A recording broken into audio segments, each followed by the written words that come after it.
Study IQ IAS, अब तैयारी हुई अफोर्डेबल।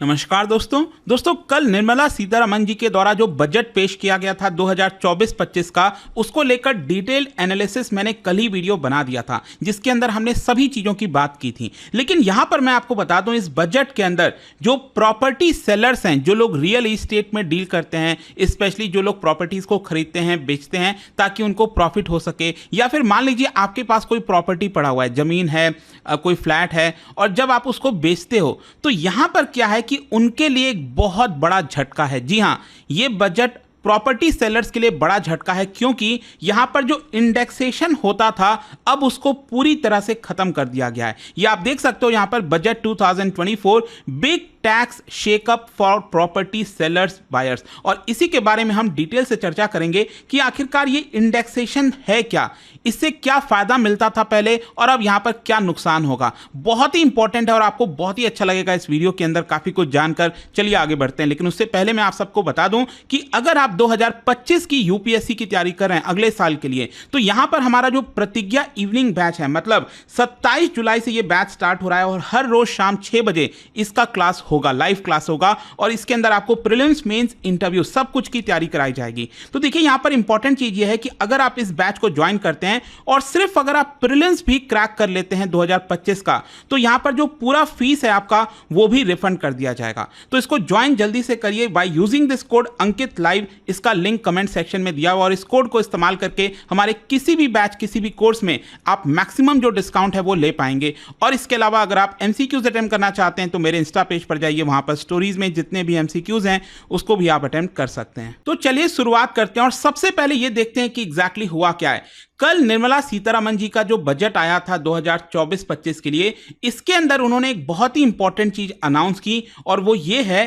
कि पहले जो प्रॉपर्टी सेल्स पर बेनिफिट मिलता था इंडेक्सेशन का, अब उसको पूरी तरह से खत्म किया जा रहा है। और इसके लिए यहां पर जो एक्सपर्ट्स हैं उनका मानना है कि ये बहुत ही बुरी खबर है इस पूरे इंडस्ट्री के लिए, स्पेशली शॉर्ट टर्म के अंदर। तो सबसे पहला क्वेश्चन आपके मन में यही आएगा कि ये इंडेक्सेशन बेनिफिट है क्या, हम किस चीज की बात करें। देखो सिंपल सा है, अगर आप कोई भी एसेट खरीदते हो, प्रॉपर्टी खरीदते हो, मान लो कोई फ्लैट आपने खरीदा और जब आपने उसको बेचा, तो ज्यादातर क्या होता है कि आप महंगे दाम पर बेचते हो। जैसे मान लीजिए अगर आपने 10 साल पहले कोई प्रॉपर्टी खरीदी होगी, उसका दाम होगा 50 लाख रुपए, और अब आप यहां पर मतलब 2024 में 14 ईयर्स के बाद जब आप उसको बेचोगे, तो मान लो उसकी प्रॉपर्टी की कीमत क्या है, जाहिर सी बात है कम तो होगी नहीं, क्योंकि स्पेशली भारत जैसे देश में और कई जगह पर अगर आप देखोगे तो प्रॉपर्टी की कीमत लगातार बढ़ते ही जाती है। अब चाइना तो है नहीं, क्योंकि अभी रिसेंटली चाइना के अंदर प्रॉपर्टी क्राइसिस हुआ था जिसकी वजह से वहां पर दाम गिर गए थे, लेकिन वो एक यूनिक केस है, वो एक अलग केस है।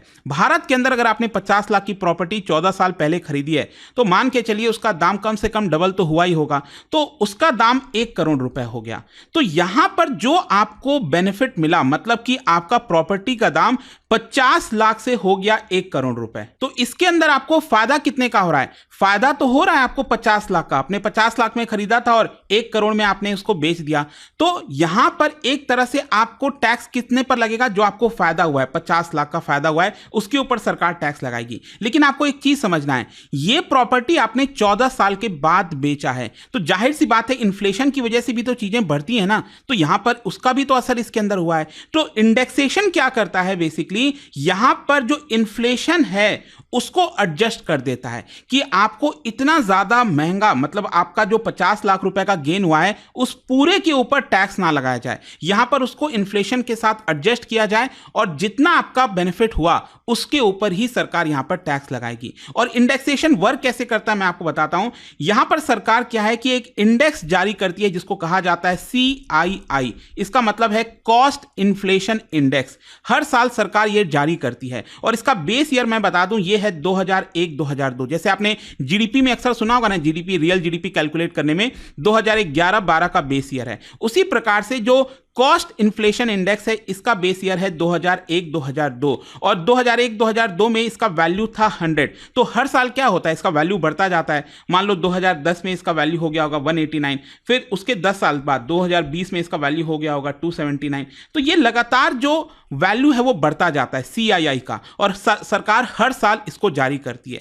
तो इंडेक्सेशन निकालने के लिए यहां पर एक पर्टिकुलर फॉर्मूला होता है, वो मैं आपको एक एग्जांपल से समझाता हूं, क्योंकि अगर आप एग्जांपल से समझोगे तो एकदम क्रिस्टल क्लियर हो जाएगा। तो मान के चलिए आपने कोई प्रॉपर्टी खरीदी 2010 में, इसकी वैल्यू थी 10 लाख रुपए। आपने एक प्रॉपर्टी खरीदी, इसकी वैल्यू थी 10 लाख रुपए, और 2010 में जो CII है, कॉस्ट इन्फ्लेशन इंडेक्स, ये आपका था 167। ठीक है, आई होप आप समझ गए होंगे। अब 2020 में क्या हुआ, आपने ये प्रॉपर्टी बेच दी, और ये जो प्रॉपर्टी आपने बेची उसकी कीमत थी 25 लाख रुपए। ठीक है, 2020 में आपने प्रॉपर्टी बेच दी और इसकी कीमत हो गई थी 25 लाख रुपए, 10 लाख रुपए से। और उस समय 2020 में जो CII है, कॉस्ट इन्फ्लेशन इंडेक्स, ये पहुंच गया 289। तो यहां पर इंडेक्सेशन निकालने के लिए आपको एक फॉर्मूला दिया हुआ है। वो फॉर्मूला क्या है? Purchase price into CII in selling year divided by CII in purchase year. बहुत ही सिंपल। अगेन यहां पर देखिए, आपने प्रॉपर्टी खरीदी 10 लाख का, तो 10 लाख इंटू जिस ईयर में आपने बेचा उस समय CII कितना था? 289 था, मैंने आपको बताया। और इस पूरे को आप डिवाइड कर दोगे 167 से। 167 क्या है? जो CII था 2010 में। ठीक है, तो यहां पर इसका कितना निकला है? ये वैल्यू निकला 17,30,538। अगर आप कैलकुलेट करोगे तो ये आपको मिल जाएगा। ठीक है, मतलब जितने की प्रॉपर्टी खरीदी मल्टीप्लाई बाई जो कॉस्ट इन्फ्लेशन इंडेक्स है ईयर ऑफ सेलिंग का, वो, और divide by cost inflation index जिस साल आपने प्रॉपर्टी खरीदी थी। अब इसमें क्या करना है, आपका जो कैपिटल गेन होगा वो एक्चुअली होगा जो दाम पर आपने बेचा माइनस ये जो वैल्यू सामने आई है। तो इसका मतलब आपका कैपिटल गेन कितना हुआ?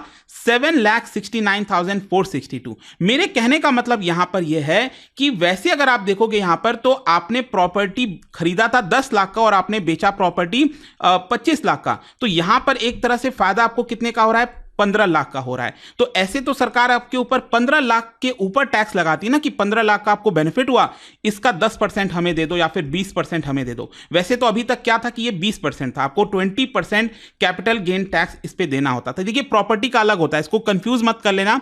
जो शेयर मार्केट वगैरह में, शेयर मार्केट में जो long term capital gain tax है, अभी इसको 10% से 12.5% किया गया है। ठीक है, मैं इसमें भी कुछ चेंज हुआ है, वो मैं आपको आगे बताऊंगा, लेकिन प्रॉपर्टी का अलग होता है टैक्स। तो बेसिकली यहां पर हुआ यह है कि आपको जो टैक्स अभी तक लगता था वो आपको 15 लाख पर टैक्स नहीं देना है, वो बेसिकली आपको टैक्स दिया जाएगा इसके ऊपर जो आपका एक्चुअल में कैपिटल गेन हुआ है। मतलब आपका कैपिटल गेन हुआ है 7,69,462, इसके ऊपर आपका टैक्स कैलकुलेट किया जाएगा, ना कि 15 लाख के ऊपर। आई होप आप समझ गए होंगे कि ये जो इंडेक्सेशन है ये कितना मदद करता था। मतलब आपको एक्चुअली में कम टैक्स पे करना है। मान लो अगर मैं कहता हूं कि सरकार पूरा 15 लाख के ऊपर आपका 10% टैक्स ले लेती, तो सरकार आपसे कितना लेती? 1.5 लाख रुपए टैक्स लग जाता। लेकिन यहां पर अगर सरकार आपका टैक्स ले रही है 7 लाख वाले पर, तो इसका 10% कितना है? सिर्फ 76,09,462।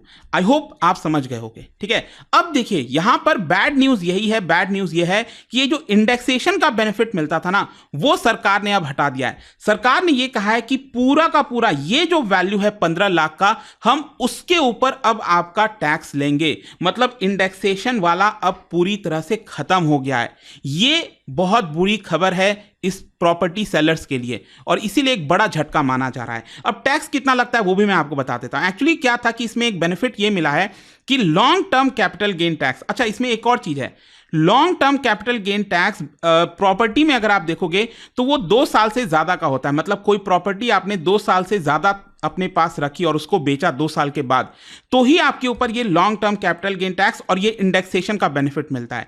यूजुअली क्या है, long term capital gain tax आप देखते होगे शेयर मार्केट के अंदर 1 साल से ज्यादा अगर आपके पास शेयर है तो उसको लॉन्ग टर्म कैपिटल गेन कहते हैं, अदरवाइज इसको शॉर्ट टर्म कहते हैं। लेकिन प्रॉपर्टी में 2 साल से ज्यादा रखने पर इसको कहा जाता है। तो यहां पर सरकार ने क्या किया है कि जो long term capital gain tax है एक्चुअली में इसको कम कर दिया है। पहले 20% होता था प्रॉपर्टी के ऊपर, अब इसको गिराकर 12.5% कर दिया गया है। मतलब थोड़ा सा बेनिफिट यहां पर मिल जाएगा, लेकिन जो इंडेक्सेशन सरकार ने यह हटा दिया, इसको लेकर एक बड़ा झटका है। आई होप अब आप समझ गए होंगे। जाने से पहले मैं आपको एक और इंटरेस्टिंग चीज बताता हूं। प्रॉपर्टी में ही यहां पर देखिए क्या है, सरकार ने यह क्लियर कर दिया है, क्रिस्टल क्लियर कर दिया है कि यहां पर टीडीएस लगेगा अगर आपकी प्रॉपर्टी, अगर आप 50 लाख से ऊपर की प्रॉपर्टी बेच रहे हैं तो देखिए ये टीडीएस क्या है मैं आपको बताता हूं। जैसे कि मान लो अगर 80 लाख रुपए की कोई प्रॉपर्टी है, ठीक है, मान लो पर्सन ए है जो बायर है, वो खरीद रहा है, और पर्सन बी है जो सेलर है, ठीक है।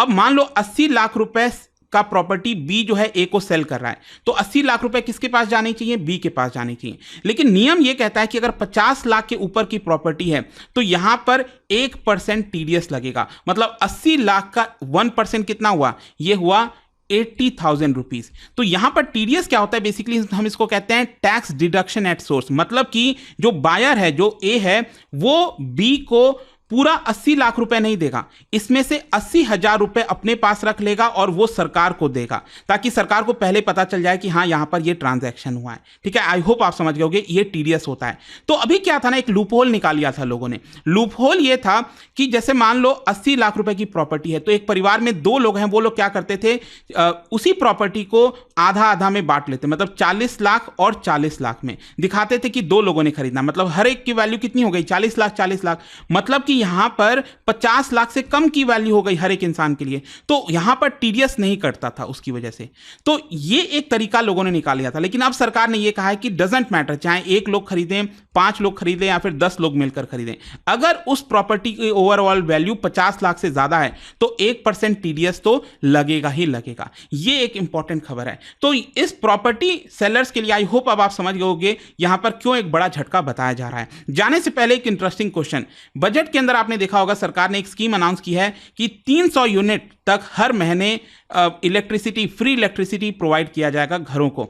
तो ये इस स्कीम का नाम क्या है आपको बताना है। इसका राइट आंसर आप सबको पता है, मेरे इंस्टाग्राम पर तो मिलेगा ही, वहां पर अगर आप नहीं हो कोई बात नहीं, टेलीग्राम से ले सकते हैं इसका सही उत्तर। मैं कई सारे जो एमसीक्यूज हैं वो यहाँ पर स्टोरीज में डालता रहता हूं। अगर आपको पीडीएफ चाहिए तो टेलीग्राम पर आइए, अलग अलग सोशल मीडिया पर आप जुड़ पाओगे। और जैसा मैंने आपको बताया, अगर आप यूपीएससी की तैयारी कर रहे हैं, कोई भी बैच चाहते हैं, you can simply use this code Ankit live to get maximum discount. And I hope कि वीडियो आपको पसंद आया होगा। मिलता हूं आपसे next time. Till then, thank you very much, see you soon.